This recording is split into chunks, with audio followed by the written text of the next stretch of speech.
Hi guys, so today I'm going to be doing a monologue from Dogface, which it's an interesting title, but we'll see what I can make of it. Okay, right. This is how it happens.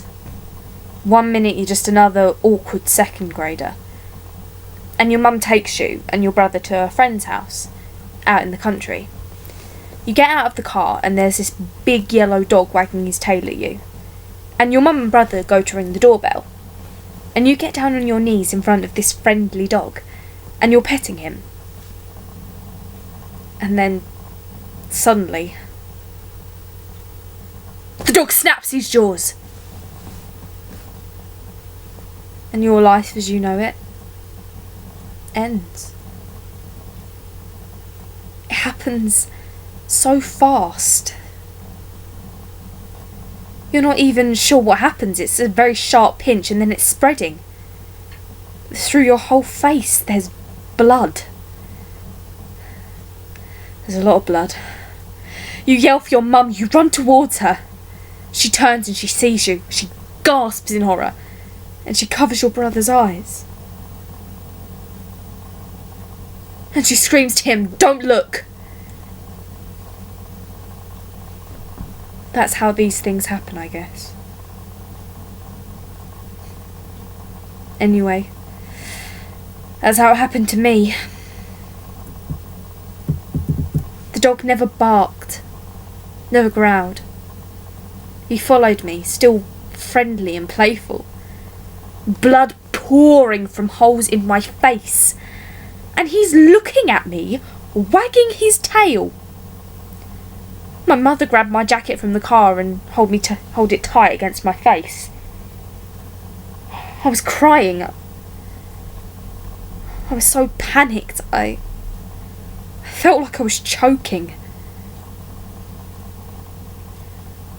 At the hospital, nurses were coming in, mopping up the blood, asking questions and trying to establish how much of my face was still there,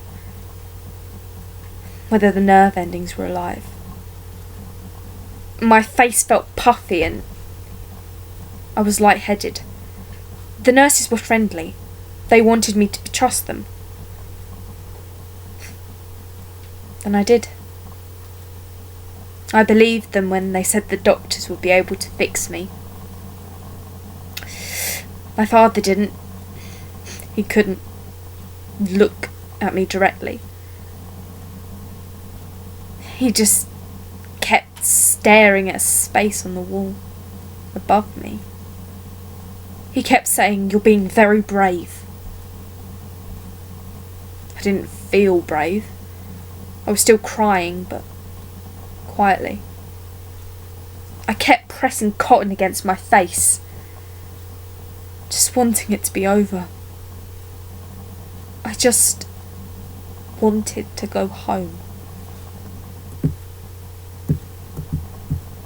And then I was lying on a table, squinting into a bright light above me. I couldn't feel the stitches, but if I looked out the corner of my right eye, I could see it, the silver needle moving up and down. So I don't look. They keep talking to me. Half the time I don't know what they're saying. The other half of the time, they're telling me how brave I am. But that's only because they don't know how afraid I feel. You're not allowed to cry or they might mess up your stitches. You can't move at all. They keep saying, "It'll be over soon." They lied. I was conscious the whole time. I was awake while they sewed my face back together. What I remember most is the bright light and the strangely disembodied voices of my parents and the doctors, trying to keep the patient calm. When they let me see myself, when they gave me a mirror,